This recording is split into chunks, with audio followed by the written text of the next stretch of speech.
तो आज हम एक ऐसे टॉपिक पर बात करने वाले हैं जिसका असर दुनिया भर में बहुत से लोगों पर होता है। टिकटॉक और हमारा डेटा। हमारा मकसद बहुत सीधा है, आपको बस जागरूक रहने, शांत रहने और सुरक्षित रहने में मदद करना। देखिए, इसका उद्देश्य किसी को डराना बिल्कुल नहीं है, बल्कि जानकारी देना है, ताकि हम सब सही फैसले ले सकें। हम सब वीडियो स्क्रॉल करते हैं, है ना? लेकिन क्या कभी सोचा है कि जब हम ये कर रहे होते हैं तो स्क्रीन के पीछे असल में क्या चल रहा होता है? चलिए, इसी सवाल के साथ इस पॉपुलर ऐप को थोड़ा और गहराई से समझते हैं। तो उस सवाल का जवाब ढूंढते हैं। देखिए, टिकटॉक सिर्फ एंटरटेनमेंट का एक प्लेटफॉर्म नहीं है। इसका एक और बहुत ज़रूरी काम भी है, और वो है डेटा इकट्ठा करना। ये समझना हमारे लिए बहुत ज़रूरी है कि जब हम ऐप इस्तेमाल कर रहे होते हैं तो पर्दे के पीछे और क्या हो रहा होता है। एसओएस सेफ कम्युनिटी ने टिकटॉक को एक शक्तिशाली डेटा इकट्ठा करने वाली मशीन कहा है। ये एक बहुत बड़ी बात है। सोचिए, इसका मतलब क्या है? इसका मतलब यह है कि हमारा हर लाइक, हर शेयर और हर स्क्रॉल सिर्फ एक एक्शन नहीं है। ये ऐप को हमारे बारे में, हमारी आदतों के बारे में और हमारी पसंद नापसंद के बारे में कुछ न कुछ सिखा रहा है। तो सवाल ये उठता है कि अगर ये एक डेटा इकट्ठा करने वाली मशीन है, तो फिर ये असल में किस तरह की जानकारी इकट्ठा करता है? चलिए जरा देखते हैं कि ये एप्लीकेशन हमारे बारे में क्या-क्या जान सकता है। तो जो डेटा इकट्ठा होता है, उसे हम कुछ हिस्सों में बांट सकते हैं। सबसे पहले तो है बिहेवियर ट्रैकिंग, मतलब आप कौन से वीडियोस देखते हैं, कितना देखते हैं, क्या लाइक करते हैं, ताकि ऐप आपको वैसा ही कंटेंट और दिखा सके। फिर आता है डिवाइस डेटा, जैसे आपकी फ़ोन का मॉडल कौन सा है। इसके अलावा आपकी लोकेशन की जानकारी और हाँ, आपका पर्सनल कंटेंट, जिसमें आपके बनाए वीडियो, फोटो और यहाँ तक कि ड्राफ्ट्स भी शामिल हैं। और अगर आपने परमिशन दी है, तो आपके कॉन्टैक्ट्स और सोशल कनेक्शंस भी। लेकिन बात यहीं खत्म नहीं होती।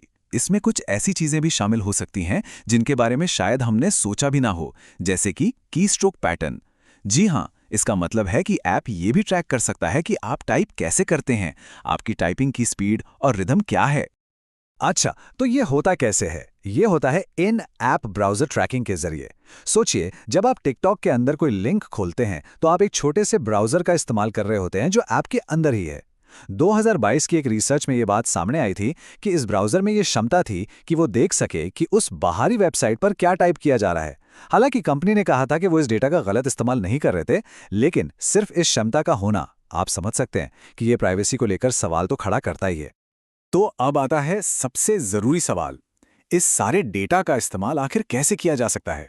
चलिए अब ये समझते हैं कि इस डेटा कलेक्शन का हमारी अपनी पर्सनल सिक्योरिटी पर क्या असर पड़ सकता है। सीधे शब्दों में कहें तो इसका मतलब ये है कि जब आप इन ऐप ब्राउज़र का इस्तेमाल करते हैं, तो पासवर्ड या सर्च जैसी सेंसिटिव जानकारी को रिकॉर्ड किया जा सकता है। अब ये बात आपको डराने के लिए नहीं है, बल्कि सिर्फ ये समझाने के लिए है कि इसके गलत इस्तेमाल की एक संभावना बनी रहती है। तो अब बात करते हैं कि हम कर क्या सकते हैं। अच्छी बात यह है कि कुछ बहुत ही आसान कदम हैं जिन्हें उठाकर हम कंट्रोल अपने हाथ में वापस ले सकते हैं। तो चलिए अब समाधान पर ध्यान देते हैं। यहाँ 4 आसान तरीके दिए गए हैं। पहला कदम, परमिशन को लिमिट करें। ऐप को अपने कॉन्टैक्ट्स या अपनी सटीक लोकेशन की परमिशन देने से बचें। दूसरी बात जो बहुत ज़रूरी है, सावधानी से ब्राउज़ करें। ऐप के अंदर से किसी लिंक पर क्लिक करके अपने बैंक या ईमेल जैसे ज़रूरी अकाउंट्स में कभी लॉगिन ना करें। तीसरी एक अच्छी आदत है अपने अकाउंट को मेंटेन करना। समय समय पर अपनी वॉच और सर्च हिस्ट्री को क्लियर करते रहें।